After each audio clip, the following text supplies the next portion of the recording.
नमस्कार, स्वागत है आपका द फोर्थ स्टेट यूट्यूब मंच पर। मेरा नाम है रविंद्र सिंह शोरान। हरियाणा भर से युवा, बेरोजगार युवा आज इकट्ठा हुए एचपीएससी का घेराव करने के लिए, हरियाणा पब्लिक सर्विस कमीशन। असल में कई सारे छात्र जो हैं, अभ्यर्थी हैं, वो लोग धरना दे रहे हैं। करीब 4 महीने 5 महीने हो गए, पंचकुला शहर के कोने में वो लोग धरना दे रहे हैं। हरियाणा भर के लोग, छात्र या पॉलिटिकल पार्टीज के लोग भी उनको समर्थन दे चुके हैं, लेकिन सरकार उनकी बातें सुन नहीं पा रही है। आज वो फिर धरना दे रहे थे। उन्होंने एचपीएससी का घेराव करने की कोशिश की, पुलिस के साथ तनातनी भी हुई। उस पूरे मसले पर बातचीत करने के लिए हमारे साथ जुड़े हैं जाने माने वरिष्ठ सम्मानित पत्रकार सुशील मानव जी। सर नमस्कार, बहुत बहुत स्वागत है आपका। जी नमस्कार नमस्कार। सर, ये क्या हंगामा हो रहा है सर? ये छात्रों की बात सरकार नहीं सुन रही है। पूरा क्या हुआ, और क्या कुछ तनावपूर्ण स्थिति हो गई थी क्या? देखिए, ये तो सबको पता ही है कि अगर हम पिछले 1 या 2 वर्षों की बात ही करें तो कम से कम 10 ऐसी जॉब्स के लिए ये हुआ कि जब रिजल्ट आए तो जो टोटल नंबर ऑफ वैकेंसीज थी उससे काफ़ी कम संख्या में जो कैंडिडेट्स थे वो रिटन एग्ज़ाम को पास कर पाए। अब इनका जो क्राइटेरिया है उसके अंदर ये है कि जो रिटन एग्ज़ाम पास करते हैं तो उनमें से टॉप के 2 गुना, टोटल पोस्टों से 2 गुना लोगों को इंटरव्यू के लिए बुलाया जाना होता है। मगर 2 गुना कहाँ होता? हालत ये है कि आपके पास 600 पोस्ट हैं और 150 कैंडिडेट भी जो है वो रिटन टेस्ट को क्लियर नहीं कर पा रहे हैं। ऐसा हुआ, इंग्लिश में भी हुआ, और भी अभी एक साइकोलॉजी में तो मेरे ख्याल में कुल 4 ही स्टूडेंट पास हो पाए थे। तो ऐसा बार बार हो रहा है और उसके पीछे उसको लेके जो कैंडिडेट्स हैं वो बड़े आंदोलित हैं, क्योंकि उसके पीछे कारण है कि जो 35% की कंडीशन है जो रिटन एग्ज़ाम पास करने के लिए, उसको वो क्लियर नहीं कर पा रहे हैं 35% की। अब बोर्ड अपनी तरफ से जो कमीशन है, मेरी पीछे जब मैंने इसमें स्टोरी की थी तो कमीशन के जो सेक्रेटरी हैं उस वक्त पे आईएएस अधिकारी हैं, मिस्टर आहूजा पूरा नाम है उनका। तो उनसे बात हुई थी तो उनका ये कहना था कि हमारा जो क्राइटेरिया है वो तो बड़ा फेयर है, और जो 35% मार्क्स भी अगर किसी कैंडिडेट के नहीं आते हैं तो हमारे हिसाब से वो उस जॉब के लायक नहीं है।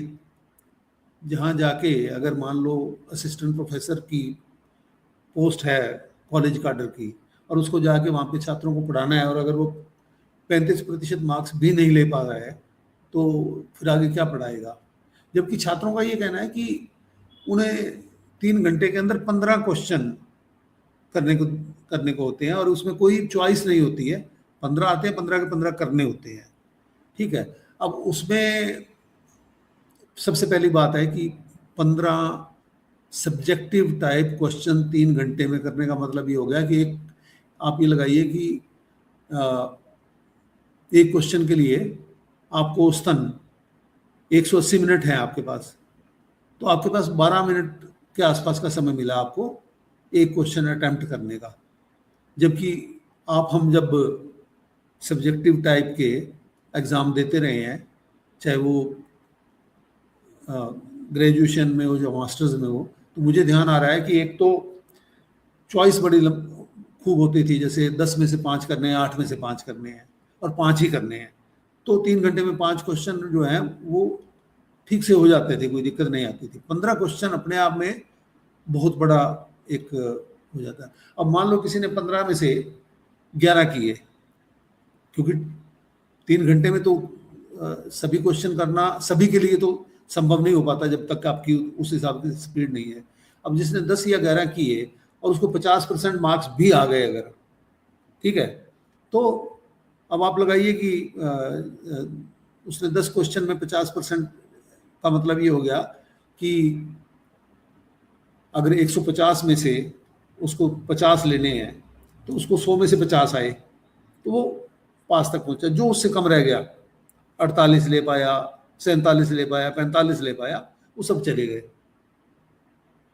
तो अभी इसमें क्या है कि वैसे तो ये मांग आप भी देख रहे हैं कि पिछले 4-5 महीनों से वहाँ पे धरना चल रहा है, मगर अभी जब से जो असिस्टेंट प्रोफेसर इंग्लिश के मामले में आपको ध्यान होगा, Punjab and Haryana high court का एक बड़ा अच्छा फैसला आया है, त्रिभुवन सिंह दहिया जो जस्टिस हैं उनकी तरफ से आया था, और उन्होंने बड़ा डिटेल में उस को लिखा है, उस फैसले को, कि यूजीसी की जो गाइडलाइंस हैं for the recruitment of assistant professors in colleges and universities, वो बड़ी क्लियर गाइडलाइंस हैं, जिसके अंदर आपकी जो एकेडमिक क्वालिफिकेशन है उसके पॉइंट होते हैं। उसके अंदर आपके मास्टर्स डिग्री के भी हैं, आपकी नेट क्वालिफाइड है तब उसके अलग से हैं, अगर किसी ने पीएचडी की है तो उसके अलग से हैं, आपके रिसर्च कितना रिसर्च किए, पेपर्स लिखे हैं उसके अलग से हैं। तो ये सब के हिसाब से उसका एक क्राइटेरिया है, उसके हिसाब से उसका पॉइंट बन जाते हैं, और फिर इंटरव्यू के मार्क्स को जोड़कर जो मेरिट बनती है उसके हिसाब से सिलेक्शन होता है। मगर जब से भारतीय जनता पार्टी गवर्नमेंट में आई है तो ज़्यादातर यूनिवर्सिटीज़ में भी और कॉलेजेस में, तो क्योंकि सारा सिलेक्शन एचपीएससी के थ्रू होता है, उसमें वो क्राइटेरिया अलग रखा हुआ है। अभी मेरी एक एक्स वाइस चांसलर से बात हुई थी पिछले दिनों जब ये फैसला आया, तो उन्होंने मुझे बताया कि हालांकि मैं तो अपनी सिलेक्शन सारी यूजीसी गाइडलाइंस के हिसाब से कर रहा था, मगर मेरे ऊपर ये दबाव था कि सरकार के ये निर्देश हैं कि आप ऐसे नहीं कर सकते हैं, और आपको जो सरकार के निर्देश हैं उसके हिसाब से करना पड़ेगा, क्योंकि यूनिवर्सिटीज़ ऑटोनोमस बॉडीज़ होती हैं, उसमें कोई डायरेक्टली तो उनको कोई लिख के नहीं कह सकता कि आप ये क्यों कर रहे हैं, सरकार की तरफ से ऐसा कुछ नहीं किया जा सकता। बट ज़्यादातर यूनिवर्सिटीज़ में मुझे उन्होंने ही बताया कि वही प्रोसीजर फॉलो कर रहे हैं जो कि एचपीएससी कर रही है। और अब जब से वो फैसला आया है तो नेचुरली क्योंकि इंग्लिश वाले तो वो रद्द ही हो गए हैं जो रिटन टेस्ट हैं, तो हालांकि मेरी एक किसी सज्जन से जो कि यूनिवर्सिटी में प्रोफेसर रहे हैं, वो उनका ये कहना था कि इवेंचुअली तो वो जो फैसला है वो सभी पे लागू होगा, क्योंकि आप ऐसा नहीं कर सकते ना कि इंग्लिश के ऊपर एक फैसला है और हिंदी पे या साइकेट्री पे दूसरा फैसला है, साइकोलॉजी पे दूसरा फैसला है, ये नहीं हो सकता। अगर आपने एक पंजाब और हरियाणा हाईकोर्ट ने एक फैसला लिया है किसी पॉलिसी को लेकर, तो बेसिकली पेंडोरा बॉक्स खुलने वाली बात उनका मानना था ये है, और धीरे धीरे करके और पेटिशंस जो हाईकोर्ट में आएंगी। मगर तभी से आज राजनीति भी इस पे शुरू हो गई। आपने देखा होगा पहले कांग्रेस भी प्रदर्शन कर चुकी है और इनेलो भी कर चुकी है। आज एक कोई ओबीसी फ्रंट है या ओबीसी मोर्चा ऐसे करके एक संस्था है, कॉल उनकी थी आज, मगर उसके अंदर कैंडिडेट्स भी थे, तो उनकी तरफ से आज प्रदर्शन था जिसमें वो यूजीसी एचपीएससी ऑफिस का घेराव करना चाह रहे थे, और वो मांग ये कर रहे थे तो 35% की कंडीशन हटाओ और जितनी भी नंबर ऑफ वैकेंसीज हैं उससे 2 गुना लोगों को क्वालिफाई किया जाए इंटरव्यू के लिए, ताकि सभी पोस्टें भरी जा सकें। अदरवाइज तो पोस्टें भरी नहीं जा रही हैं, मगर उनको वहाँ तक पहुँचने नहीं दिया गया। वो ये भी मांग कर रहे हैं कि जो एचपीएससी के चेयरमैन हैं आलोक वर्मा, उनको भी हटाया जाए। तो उनको वहाँ तक नहीं पहुँचने दिया गया, पुलिस ने हिरासत में ले लिया, हिरासत में लेके और पुलिस वहाँ से लेके गई थी। तो बाद में उनको ये कहा गया था कि आपको हम चीफ मिनिस्टर ऑफिस में सीएम के ओएसडी से मुलाकात करवा देंगे। तो मेरी अभी एक कैंडिडेट हैं उनसे बात हुई है, वो खुद वहाँ नहीं है, बट उन्होंने पूछ के मुझे यही बताया है कि 11 सदस्यों को, 11 कैंडिडेट्स का एक प्रतिनिधिमंडल लेके गए हैं मुख्यमंत्री निवास में। अच्छा, इसमें खास चीज़ और भी बताई, मैंने उनसे पूछा कि ये जो ओबीसी फ्रंट है क्या, तो उनका ये कहना था कि ओबीसी फ्रंट जो है ये गांवों से जो अदर बैकवर्ड क्लासेस के जो सरपंचेज हैं या पंचेज हैं या उस तरह के प्रमुख व्यक्ति हैं, उन्होंने मोर्चा खोला है सरकार के खिलाफ भी। जब वोट के टाइम तो ये कहते हो कि ये ओबीसी की सरकार है, और जब नौकरी का समय होता है, हमारे बच्चों को नौकरी नहीं मिल रही है क्योंकि क्लियर नहीं कर पा रहे हैं, तो इसलिए उन्होंने भी ये मोर्चा खोल रखा है अभी। तो वो वोट से परेशान है कि सरकार से परेशान है? नहीं नहीं, उनका ये कहना है कि हमारे बच्चों को नौकरी नहीं मिल रही है ना। तो नौकरी तो नहीं मिल रही हो तो पहले से भी नहीं मिल रही थी, तब तो कह रहे थे मिल रही है, तब तो सब लोगों ने कहा मिली है नौकरियां।